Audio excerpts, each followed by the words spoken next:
Photo by James Bareham. The Verge. I just reviewed the Google Pixelbook and I think it's great, but Chrome OS is much more limited than either macOS or Windows when it comes to customizing how the core OS works.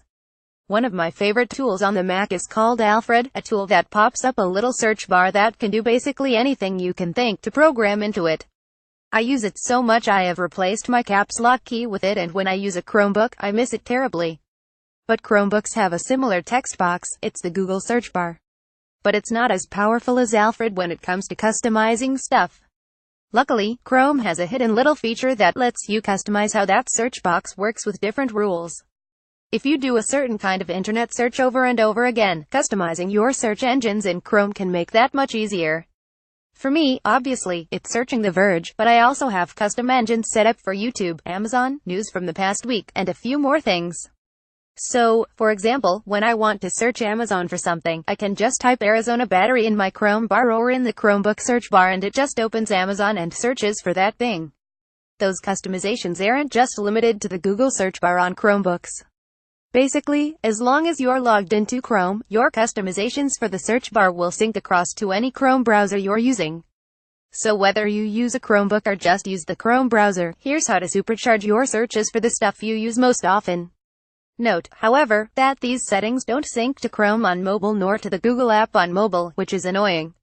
Step 1. Find the Manage Search Engines setting. The first thing you have to do is actually find the darn setting you want. In Chrome, click the three-dot menu and go to Settings, then scroll down to Search Engine and click on Manage Search Engines. You can also just type engine in the search bar at the top of the settings, if you want. When you click in, you'll probably see an absolutely bogglingly large list of search engines listed. Don't I just use Google, you may ask? Yes, but here's what Chrome is doing. It keeps an eye on the websites you visit most, and if it understands how to search those sites, it will eventually just add them to this list automatically. What this list is set up the ability to do more than just Google it. So, for example, if you have visited 9to5Mac a bunch and then type 9to5mac.com iPhone, Chrome will limit that search to just that website. Though it's tempting, I do not recommend messing around with the default search section. You could, in theory, put some other search engine like Bing or DuckDuckGo in here, but generally speaking you should leave it alone. But, now that you're here, it's time to get customizing the other engines. Step 2. Cleanup or don't. This is an optional step, but I went through and manually removed a ton of sites from this list, so I could have an easier time seeing what search options I actually want. You have to click the three-dot menu next to each item and click Remove from List to eliminate it. But you don't have to do this. For one, it's annoying that Google adds a ton of sites here automatically, so it'll take forever. For another, even after you do it, a bunch of sites will get re-added later. Lastly, I don't think having a million of these custom search engines in here hurts anything or slows anything down. It's just helpful to see what you've got saved. Bluntly, Google's tools for managing this stuff are so basic that you're going to get annoyed at some point in this process. Just a fair warning. Step 3. Do a test search. Pick the thing you want to search and then, go search the thing. For this example, I'm using Amazon. You just go to the website and type a search into the box. I recommend typing test search in. When you do the search, go look at the URL. Somewhere in that mess of % and whatever, you will actually see your test search phrase. Amazon's looks like this: https www.amazon.com's refreebie_sb_nos_1 or else search alias %3 daps field keywords test search. Now, go to that URL and edit it right there in the browser URL bar, and change test search to %s no quotes. %s is Chrome's way of saying the search term goes here for custom searches.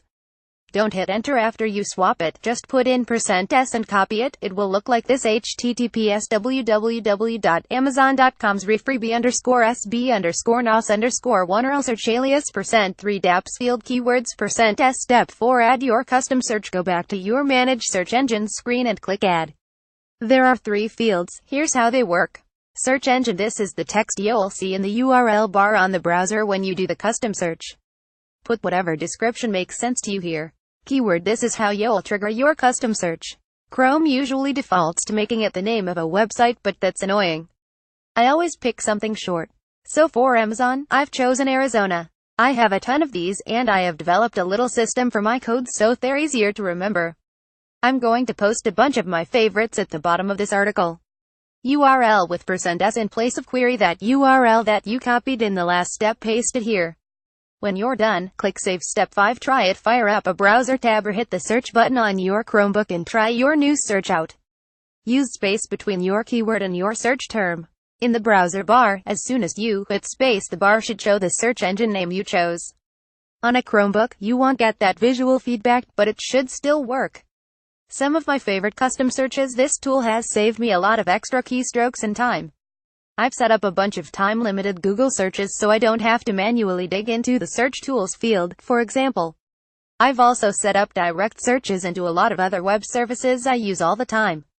Here are just a few examples. As you can see, I kind of ended up setting up a little system to group them in my mind. A Google search that's just limited to links from the past month. https www.google.com search q%stbsqdrmgw. A Google search limited to the last week. https www.google.com search q%stbsqdrwgda. Google search limited to the last 24 hours. https www.google.com search q%stbsqdrdgha. Google search limited to just the last hour. https www.google.com search q%stbsqdrhta. Twitter search twitter.com search q%s2. Open the profile for a specific user. It's twitter.com%s. Something interesting I want to point out about that last one: it's not technically just a search.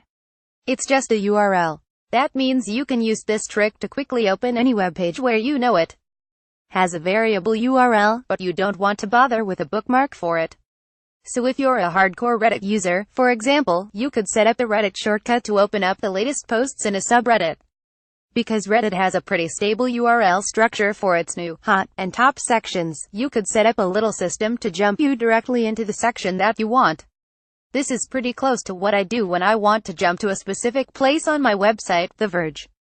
The basics are the same for any URL and for most of the searches you might do on the web. If you find yourself clicking the same darn buttons over and over again, it might be easier to just set up a keyword for it in Chrome. Give it a try.